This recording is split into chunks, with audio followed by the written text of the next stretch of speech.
როდესაც გერმანიის მთავრობამ 2022 წლის აპრილში უკრაინისთვის დაახლოებით 50 ერთეული ფლაგპანცერ გეპარდის ტანკის მიწოდებას მისცა ნებართვა, ვერასდროს წარმოიდგენდა თუ რამდენად მნიშვნელოვანი გახდებოდა ისინი ქვეყნის ბრძოლაში რუსეთის წინააღმდეგ.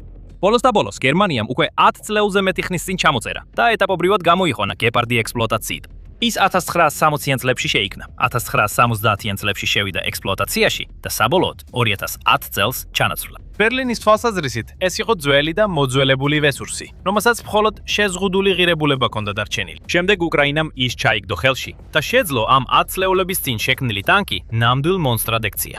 ამ შესანიშნავი გარდატეხის გასაგებად მნიშვნელოვანია ჯერ გავიგოთ, რა არის გეპარდი და რას შეუძლია ის.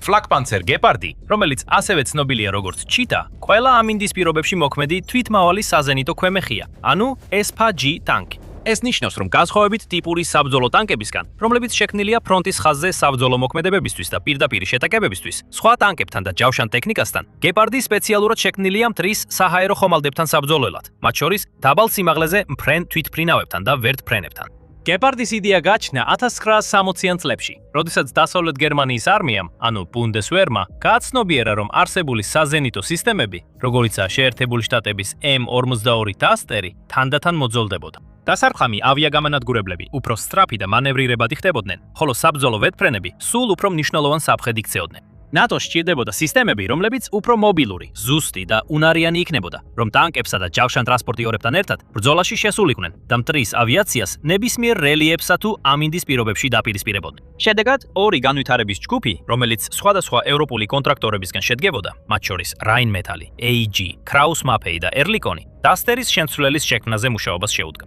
სხვადასხვა პროტოტიპი შეიქმნა და გამოიცადა, სანამ ბუნდესვერმა საბოლოო გადაწყვეტილება მიიღო.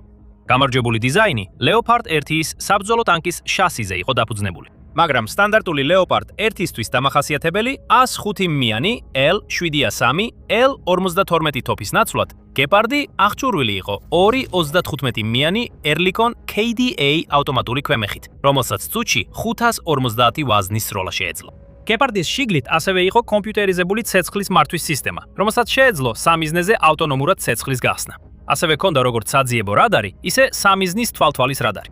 მასობრივი წარმოება დაიწყო 1970-იანი წლების შუა პერიოდში და შემდგომში ასობით გეპარდი აიგო, მათ შორის სტანდარტული გერმანული გეპარდი და ჰოლანდიური CACA-1, რომელიც განსხვავებული რადარის სისტემით იყო აღჭურვილი. მიუხედავად იმისა, რომ ამ ტანკების დიდი ნაწილი მრავალი წლის განმავლობაში ბუნდესვერში და ჰოლანდიის არმიაში მსახურობდა, ასობით სხვა გეპარდი გაიგზავნა ევროპის სხვადასხვა ქვეყანაში და მის ფარგლებს გარეთაც, მათ შორის ბელგიაში, ჩილეში და რუმინეთში. ცივი ომის პერიოდში, რისთვისაც ფაქტობრივად შეიქმნა ეს სისტემა, გეპარდები ფართოდ აღიარეს როგორც ერთ-ერთი ყველაზე ეფექტური საჰაერო თავდაცვის სისტემა მსოფლიოში. და ადვილი გასაგებია, რატო? მან მრავალი უპირატესობა შესძინა უკვე არსებულ საჰაერო თავდაცვის საშუალებებთან შედარებით. პირველი და ალბათ ყველაზე მნიშვნელოვანი იყო მისი მობილურობა. განსხვავებით ბუქსირებული საჰაერო თავდაცვის ქვემეხებისგან, რომლებიც სხვა მანქანებით უნდა გადაეტანათ ერთი ადგილიდან მეორეში, გეპარდს დამოუკიდებლად გადაადგილების უნარი ჰქონდა. Leopard 1-ის ბაზაზე აგებული და 10 ცილინდრიანი MTU მრავალსაწვავიანი ძრავით აღჭურვილი, მას შეეძლო მიაღწია შედარებით მაღალი საღალი სიჩქარეებისთვის. საათში 40 მილი, ანუ 65 კილომეტრი. ასევე მოქმედების რადიუსი შეადგენდა დაახლოებით 340 მილს, ანუ 550 კილომეტრს. ეს ნიშნავდა, რომ მას შეეძლო სხვა ტანკებთან და ჯავშან ტექნიკასთან ერთად მოძრაობა და თუნდაც რთულ რელიეფზე ან გრუნტზე გადაადგილებისას, ეს არ იყო ისეთი სისტემა, რომელიც ადვილად ჩაეფლობოდა ტალახში. მას შეეძლო წასულიყო იქ, სადაც დანარჩენი ძალა მიდიოდა, ჩამორჩენის ან განსაკუთრებული მოვლისა და დახმარების საჭიროების გარეშე. გარდა ამისა, გეპარდს ჰქონდა უპირატესობა, რომ იყოს სრულად დამოუკიდებელი საჰაერო თავდაცვის სისტემა. ეს იმ დროისთვის უნიკალური იყო, რადგან ბევრი არსებული საჰაერო თავდაცვა შედიებოდა ცალკეული ნაწილებისგან, რადარის მანქანებისგან, სარდლობის პუნქტებისგან და ასე შემდეგ. გეპარდს ყველაფერი ერთიანად ჰქონდა, მათ შორის საძიებო რადარი, სამიზნის თვალთვალის რადარი, ქვემეხები, საბრძოლო მასალა და ცეცხლის მართვის სისტემა. მის ეკიპაჟში შეეძლო სამიზნეების აღმოჩენა, იდენტიფიცირება, თვალთვალი და მათზე ცეცხლის გახსნა, მაშინვე როცა საჭირო იყო. სხვა ჯგუფებთან კოორდინაციის ან სხვა რესურსებზე დაყრდნობის გარეშე. გეპარდი ასევე გამოირჩეოდა საოცარი რეაგირების სისწრაფით. მას შეეძლო სამიზნეზე დაფიქსირება და ცეცხლის გახსნა რამდენიმე წამში. და როდესაც საქმე გაქვს დაბალ სიმაღლეზე, მფრენ სწრაფ დამთმელ თვითფრინავებთან ან შეტევით ვერტმფრენებთან, რომლებიც მოულოდნელად ჩნდებიან ჰორიზონტზე, ასეთი სისწრაფე ძალიან მნიშვნელოვანია. რაც შეეხება სიმძლავრესა და შესაძლებლობებსაც, გეპარდი ბევრ თავის თანამედროვე მანქანას მნიშვნელოვნად აღემატებოდა. მას ჰქონდა არაერთი, არამედ ორი იმ ეპოქის საუკეთესო საზენიტო ქვემეხი, რაც საშუალებას აძლევდა ერთ წუთში წარმოუდგენელი 1100 გასროლა განეხორციელებინა. გამორჩეული სიზუსტითა და რამდენიმე კილომეტრის ეფექტური მანძილით, ამ ქვემეხებს შეეძლოთ ცაში ნამდვილი ჭურვების კედელი გაეშვათ, რაც ცას სასიკვდილო ხაფანგად აქცევდა ნებისმიერი საბჭოთა პილოტისთვის, რომელიც ძალიან ახლოს გაბედავდა მოსვლას. ეს ასევე ნიშნავდა, რომ ბევრი იმდროინდელი საბჭოთა საჰაერო თავდასხმის საწინააღმდეგო ზომა, როგორც იყო ფლეერები, რადარის ჩამფშობები, ელექტრონული ომის სისტემები, დიდ საფრთხეს არ უქმნიდა გეპარდს. მას მხოლოდ ის უნდა გაეკეთებინა, რომ ათეულობით ჭურვი გაეშო სამიზნისკენ და საშუალოზე მეტი შანსი ექნებოდა მისი ჩამოგდების. ის ბევრ მხრივ იყო თავისი დროის იდეალური იარაღი, საუკეთესო პასუხი საბჭოთა დარტყმით ავიაციაზე, დაბალ სიმაღლეზე მფრენ ბომბდამშენებსა და შეტევით ვერტმფრენებზე, როგორიცაა Mi-24. მაგრამ გეპარდის დრო საბოლოოდ თითქოს დასრულდა. 1990-იან წლებში და 2000-იანი წლების დასაწყისში სტრატეგიული გარემო უკვე აღარ იყო იგივე. ცივი ომი დასრულდა. საბჭოთა კავშირი დაიშალა და ის ტიპის საფრთხეები, რომელთა წინააღმდეგაც გეპარდი იყო შექმნილი, თითქოს გაქრა. ცენტრალურ ევროპაში მასშტაბური ტანკური ბრძოლებისა და დაბომბების იდეა უკვე აღარ ჩანდა ძალიან მოსალოდნელი. მსოფლიოს მთავარმა სამხედრო ძალებმა უფრო მეტად დაიწყეს ყურადღების გამახვილება მიწა ჰაერი ტიპის რაკეტების განვითარებაზე. შექმნეს საჰაერო თავდაცვის სისტემები, რომლებსაც ბევრად უფრო დიდი სიშორე აქვთ, ვიდრე ტრადიციული არარებს, როგორიცაა გეპარდი. მოულოდნელად, ეს ოდესღაც მსოფლიო დონის სისტემა უკვე რელიკვიას დაემსგავსა. როდესაც მომავალზე ფიქრობდნენ, სამხედრო სტრატეგებმა წარმოიდგინეს, რომ მომავალი კონფლიქტები დომინირებული იქნებოდა ზებგერითი რაკეტების სისტემებითა და $1,000,000-იან დარტყმის თვითმფრინავებით. ისინი ვერ ხედავდნენ ასეთ საბრძოლო ველზე ადგილს იარაღისთვის, რომელიც თითქმის 50 ტონას იწონიდა. საჭიროებდა საკუთარ გაწვრთნილ ეკიპაჟსა და ლოგისტიკურ მხარდაჭერას და ასევე საჭიროებდა საკმაოდ ძვირადღირებულ და ფართო ტექნიკურ მომსახურებას მისი მექანიკური სირთულის გამო. ბერლინს აღარ შეეძლო გაემართლებინა ამ ანტისაჰაერო ქვემეხების შედარებით ფართო ფლოტის შენარჩუნება და მოვლა, რადგან აღარ ელოდა, რომ ოდესმე რეალურად დასჭირდებოდა მათი გამოყენება. ამას ემატებოდა ის ფაქტი, რომ 90-იანებსა და 2000-იან წლებში ბუნდესვერი თითქმის მთლიანად კონცენტრირებული იყო საზღვარგარეთულ მისიონებზე. მისი ძალები მიემგზავრებოდნენ ისეთ ადგილებში, როგორიცაა ავღანეთი, რათა დახმარებოდნენ ამბოხების წინააღმდეგ ბრძოლასა და სამშვიდობო ოპერაციებს. ასეთ გარემოში მტრის დიდი რაოდენობის გამანადგურებელი თვითმფრინავები და საბრძოლო ვერტმფრენები არ არსებობდა. რის გამოც გეპარდი სულ უფრო უსარგებლოდ მიიჩნეოდა. შედეგად, გარდაუვალი საბოლოოდ მოხდა. 2010 წელს გეპარდი ოფიციალურად გაიყვანეს გერმანიის შეიარაღებული ძალებით. ის შეცვალა სრულიად განსხვავებულმა სისტემამ, ვეზელ 2-ის მსუბუქმა საჰაერო თავდაცვის სისტემამ, რომელიც ოდნავ უფრო სწრაფი, ნიშნულოვნად მსუბუქი და კომპაქტური იყო, რაც მის ტრანსპორტირებასა და განთავსებას ბევრად ამარტივებდა ნებისმიერ საჭირო ადგილას. ამგვარად, ბევრი ძველი გეპარდი მტვერს იკიდიდებდა და როგორც ჩანდა, ან ჯართად უნდა გაეტანათ, ან გაეტანათ ექსპორტზე, იმ ქვეყნებში, რომლებსაც შედარებით მცირე სამხედრო ბიუჯეტი ჰქონდათ და არ ერიდებოდათ ისეთი ტექნიკის შეძენას, რომელიც დასავლეთ ევროპის სტანდარტებით მოძველებულად ითვლებოდა. შემდეგ წლებში გერმანიასაც კი ჰქონდა დაგეგმილი ამ სისტემების ნაწილი ბრაზილიასა და კატარში გაგზავნა, რათა ისინი უსაფრთხოების ზომებად გამოეყენებინათ ისეთ ღონისძიებებზე, როგორიცაა ზაფხულის ოლიმპიური თამაშები და FIFA-ს მსოფლიო ჩემპიონატი. შემდეგ კი უკრაინაში ომი დაიწყო. თავდაპირველად გერმანია გააკრიტიკეს კიევის ძალებისადმი მხარდაჭერის ნაკლებობის გამო, რადგან ბერლინმა ომის დაწყებამდე ცოტა ხნით ადრე უკრაინისთვის მხოლოდ რამდენიმე 1000 ჩაფხუტის გაგზავნა შესთავაზა, რაც ცუდად აღიქვეს. თუმცა მალევე გერმანიის მთავრობამ ბევრად უფრო სერიოზულად დაიწყო იმის განხილვა, თუ როგორ შეეძლო უკრაინის არმიისთვის დახმარება საკუთარი ქვეყნის დასაცავად.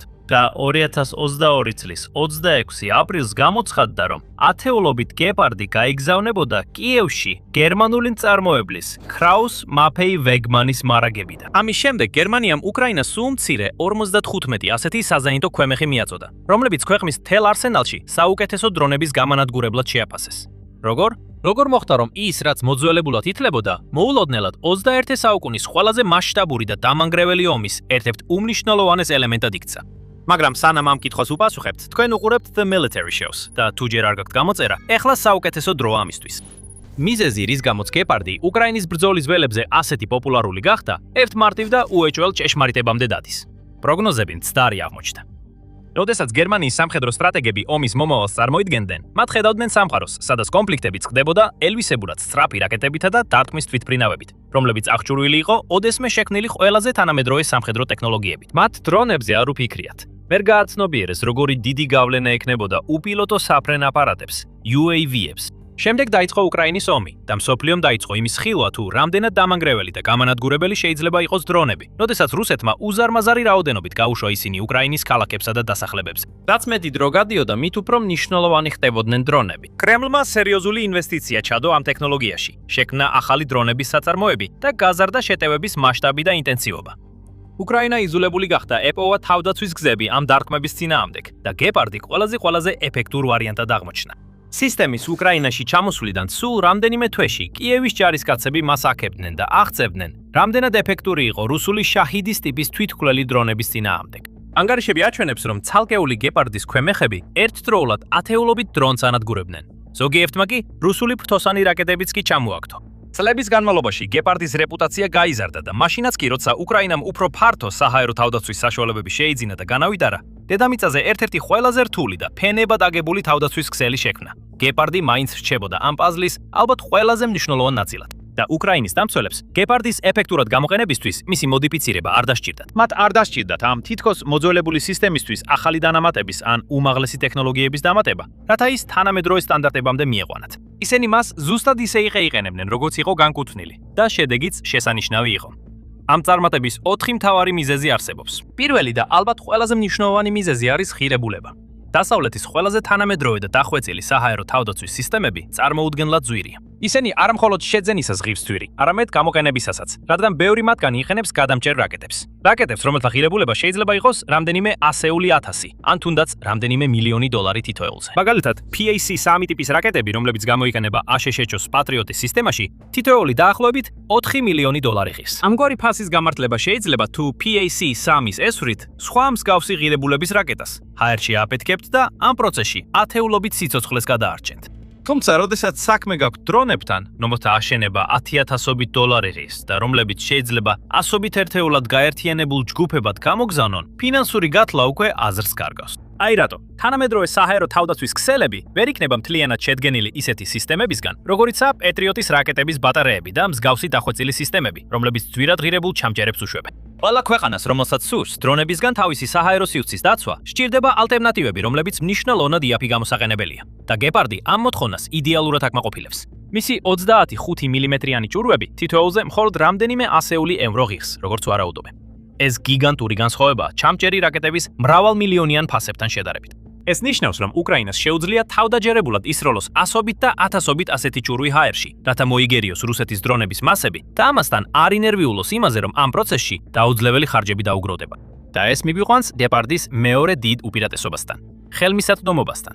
ეს მოიცავს როგორც თავად სისტემების, ასევე მათი გამოყენებული საბრძოლო მასალის ხელმისაწვდომობას. გერმანიას ომის დაწყებისას ამ სისტემებიდან ათეულობით ჰქონდა ხელმისაწვდომი. ამიტომ მას თითქმის არანაირი სირთულე არ ქონია მათი მოძიებისა და უკრაინისთვის სწრაფად გაგზავნისას. საბრძოლო მასალა ცოტა უფრო რთული საკითხი იყო, რადგან ნეიტრალურმა შვეიცარიამ გერმანიას აუგზალა თავისი შვეიცარიული წარმოების ჭურვების მარაგების კიევში გაგზავნა და ასევე შეზღუდა სხვა სამხედრო გადაცემებიც უკრაინისთვის. რის გამოც ბერლინი იძულებული გახდა ალტერნატიული ვარიანტები მოეძებნა. საბედნიეროდ 2022 წლის დეკემბერში გერმანიის უმსხვილესმა თავდაცვის კომპანიამ Rheinmetall-მა გადაწყვიტა სრულიად ახალი ქარხნის აშენება, რათა შვეიცარიის აკრძალვა გვერდი აევლო. ახალი ჭურვების წარმოება 2023 წლის გაზაფხულზე დაიწყო და მას შემდეგ ასობით ათასი ჭურვი მიეწოდა უკრაინას. ეს კვეტრად განსხვავდება სხვა საჰაერო თავდაცვის სისტემებისა და იარაღის სხვა სისტემებისგან, რომლებიც უკრაინას დასავლელმა მოკავშირეებმა გაუგზავნეს. ბევრ შემთხვევაში ეს სისტემები მხოლოდ მცირე რაოდენობით მიეწოდათ ან შეზღუდული რაოდენობის საბრძოლო მასალით, რადგან უბრალოდ საკმარისი რესურსი არ არსებობდა. მაგალითად, პეტრიოტის სისტემაში გამოყენებული რაკეტები იმდენად ძვირად ღირებულია და მთელ მსოფლიოში იმდენად დიდი მოთხოვნაა მათზე, რომ უკრაინამ მხოლოდ შედარებით მცირე რაოდენობის მიღება და გამოყენება შეძლო. მსგავსი სიტუაცია სხვა სისტემებთანაც, რომელთაგან ბევრი კიევში გაიგზავნა, მაგრამ მას შემდეგ მტვერს იკიდებს, რადგან მათთვის საჭირო საბრძოლო მასალა უბრალოდ საკმარისი რაოდენობით არ არის ხელმისაწვდომი. ქვეყანამ ამ საბრძოლო მასალის დეფიციტის კრიზისის შედეგები იცუნია. უწევს არჩევანის გაკეთება, რომელი სისტემები გამოიყენოს და რომელი სამიზნეები დაარტყას. ამასთან უფრო მეტად ეყრდნობა საკუთარ ადგილობრივად შექმნილ თავდაცვით სისტემებს, ვიდრე დასავლეთიდან მოწოდებულებს. რუსეთმა სცადა ამ სიტუაციით სარგებლობა. უკრაინისკენ უფრო და უფრო დიდ დრონთა ჯგუფებსა და რაკეტების ზალპებს აგზავნის. იმ იმედით, რომ მის მოწინააღმდეგეს უბრალოდ არ ეყოფა თავდაცვა, რათა ყველა მათგანი შეაჩეროს. საბედნიეროდ, რაც შეეხება გეპარდს, კიევის საჭიროებების დასაკმაყოფილებლად საკმარისზე მეტი საბრძოლო მასალა. რა თქმა უნდა, ხელმისაწვდომობასა და ფასზე საუბარი აზრს დაკარგავდა, თუ გეპარდი რეალურად ველურურად ვერ შეძლებდა თავის მთავარ ამოცანას – დრონების განადგურებას. და ეს გვიყვანს ამ სისტემის მესამე უპირატესობასთან, მის ეფექტურობასთან. Რამდენიმე წლის ომის შემდეგ საკმარისი მტკიცებულება არსებობს, რომ გეპარდი მრავალი თვალსაზრისით რუსული დრონების საუკეთესო გამანადგურებელია. კრემლის დრონების მასობრივად წარმოება შეიძლება იაფი იყოს, მაგრამ მათ რამდენიმე აშკარა ნაკლი აქვთ. ისინი შედარებით ნელად აფრინავენ, დაბალ სიმაღლეზე მოძრაობენ. აქვთ რადარზე მკაფიო ანარეკლემი და მიხვებიან შედარებით პროგნოზირებად ფრენის მარშრუტებს. ეს მათ იდეალურ სამიზნედ აქცევს ცივი ომის ეპოქის საჰაერო თავდაცვის იარაღებისთვის, როგორიცაა გეპარდი. იარაღებში ჩაშენებული რადარის სისტემები შეძლებენ ამ სამიზნეების აღმოჩენასა და თვალყურის დევნას, მანამ სანამ იარაღი მოკლე გასროლებით გაანადგურებს მათ. და მაშინაც კი, როცა რუსეთი მასიურად აგზავნის დრონებს, იმ იმედით, რომ გადატვირთავს უკრაინის რადარებს და გადაძაბავს მის თავდაცვით სისტემებს, გეპარდი საოცრად კარგად უმკლავდება ამ ყველაფერს. მას შეუძლია ერთი მეორის მიხოლებით რამდენიმე სამიზნის განადგურება მაღალი ეფექტურობით და ფაქტობრივად ჰაერში ჭურვების წვიმას აწყობს, რაც უმეტეს დრონებს თითქმის შეუძლებელს ხდის ერთი წერტილიდან მეორეში გადაფრენას აფეთქების გარეშე. ამ სისტემების მაღალი სროლის სიჩქარე და დიდი საბრძოლო მარაგი მათ ოპტიმალურ საწინააღმდეგო საშუალებას ხდის რუსეთის მასიურ იერიშებზე. და მაშინ, როცა რაკეტულ სისტემებს სჭირდებათ ხანგრძლივი მომზადება და გადატენვა, გეპარდს შეუძლია უბრალოდ განაგრძოს სროლა მანამ, სანამ საბრძოლო მასალა აქვს. ამას სხალობით გეპარდები შეიძლება განთავსდნენ წინა ხაზზე, ან უფრო შიდა ტერიტორიებზე. მნიშვნელოვანი ინფრასტრუქტურის ობიექტების გარშემო, როგორიცაა ელექტროსადგურები, სამრეწველო ობიექტები, საბრძოლო მასალის საწყობები და სატრანსპორტო კვანძები. სასაკვირდებიან ტრის ნებისმიერი აქტივობის ნიშნების დასაფიქსირებლად. ზადარიან თვალის დახამხამებაში გახსნა ცეცხლი და დაიცვან ქვეყნის ყველაზე მნიშვნელოვანი და სტრატეგიული ობიექტები. რაც გვიყვანს გეპარდის ბოლო უპირატესობასთან, მის მობილურობასთან. ეს არის ფართომასშტაბიანი კონფლიქტი. ფრონტის ხაზები ასობით მილზეა გადაჭიმული ორივე მიმართულებით და რუსეთი რეგულარულად ბომბავს უკრაინის ქალაქებსა და დასახლებებს, მათ შორის ფრონტიდან ასობით მილით დაშორებულ ტერიტორიებსაც. ეს უკრაინას უზარმაზარ ტერიტორიას აძლევს დასაცავად და მას ხშირად უწევს თავისი ყველაზე მნიშვნელოვანი რესურსების გადაადგილება, როცა ტაქტიკა და პრიორიტეტები იცვლება. საბედნიეროდ, რადგან ეს თვითმავალი სისტემაა და არა ბუქსირებადი, გეპარდს შეუძლია იქ წავიდეს, სადაც საჭიროა.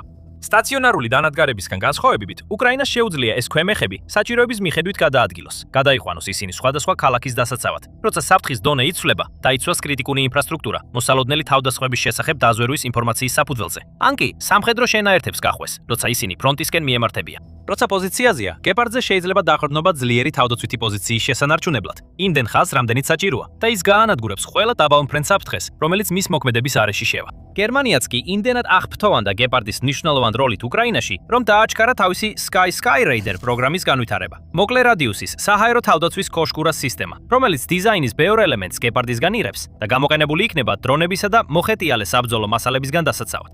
ეხლა შეგიძლიათ გაიგოთ კიდევ ერთი დასავლური იარაღის შესახებ, რომელმაც უკრაინაში დიდი დაბრუნება მოახდინა. ამ ვიდეოში, სადაც საუბარია დიდი ბრიტანეთის ეგრეთ წოდებული მკვლელი ფანქრის რაკეტების სისტემაზე. სხვა შემთხვევაში, ნახეთ ეს ვიდეო, რათა გაიგოთ ომის მიმდინარე მდგომარეობის შესახებ, სადაც უკრაინა უპირატესობას იძენს და რუსეთი ყველა ფრონტზე უკან იხევს. და ბოლოს, არ დაგავიწყდეთ გამოიწეროთ The Military Show, რომ იყოთ ინფორმირებული რუსეთისა და უკრაინის ომისა და სხვა გლობალური კონფლიქტების შესახებ უახლესი ამბებითა და მოვლენებით.